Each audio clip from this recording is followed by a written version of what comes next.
제가 좋아하는 건축가가 안도 다다오인데, 안도 선생님께서 지은 건물에 대해서 감상평이라고 해야 되나? 제가 느낀 점, 유민미술관이랑 글라스하우스에 대해서 설명을 조금 드리려고 합니다.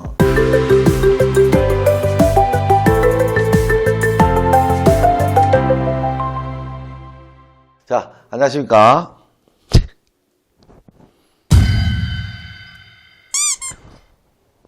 미시야 미친다 강성현 아키오노 TV 박 대표입니다. 반갑습니다. 제가 저번 영상까지는 견적서 업로드 했었고, 자, 오늘 같은 경우에는 브랜딩 관련해서 제주도 현장 답사하고 건축 여행을 즐기고 왔다. 제주도에 가면 그 유명한 건축물들이 몇 가지 있죠. 몇 개 있습니다. 그리고 제가 좋아하는 건축가가 안도 다다오인데, 안도 선생님께서 지은 건물에 대해서 감상평이라고 해야 되나? 제가 느낀 점에 대해서 조금 얘기를 해보고, 일단 첫 번째로 안도 선생님은 바람, 빛, 물, 자연 환경 속에서 인간이 같이 함께 살아간다 라는 그런 철학을 가지고 계신 분입니다. 그래서 물소리, 바람소리, 햇빛 뭐 이런 것들을 이용해서 건물들을 많이 짓고 계십니다. 이거는 제 아주 주관적인 이야기가 될 수 있기 때문에 일반화시키기는 힘들고, 제 생각에는 아마도 그랬기 때문에 이랬을 것이다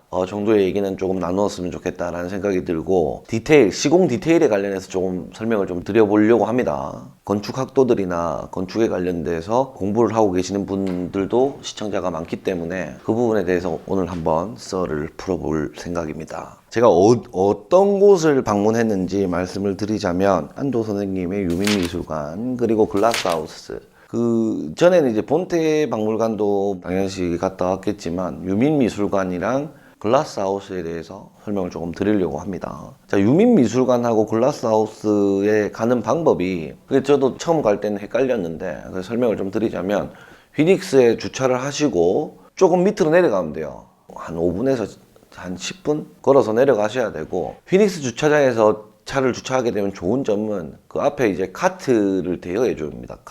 카트를 타고 한 바퀴 돌고 다시 카트 타고 돌아올 수 있게끔. 근데 처음 갔을 때는 어딘지 몰라가지고 뺑 돌아가지고 공영 주차장에 주차를 해버린 거예요. 공영 주차장에 딱 주차를 하게 되면, 우리네 성애교가 다니는 교회를 지나서, 등대를 지나서 유민미술관에 갔다가 글라스하우스 갔다가 다시 올 때도 이렇게 쭉 한참 한 30분 걸어야 됩니다. 30분 걸어야 돼요. 근데 이제 휘닉스 주차장에 대고 카트를 빌려서 왔다 갔다 하면은 굉장히 좀 손쉽게 갔다 올 수 있는 그런 곳이에요.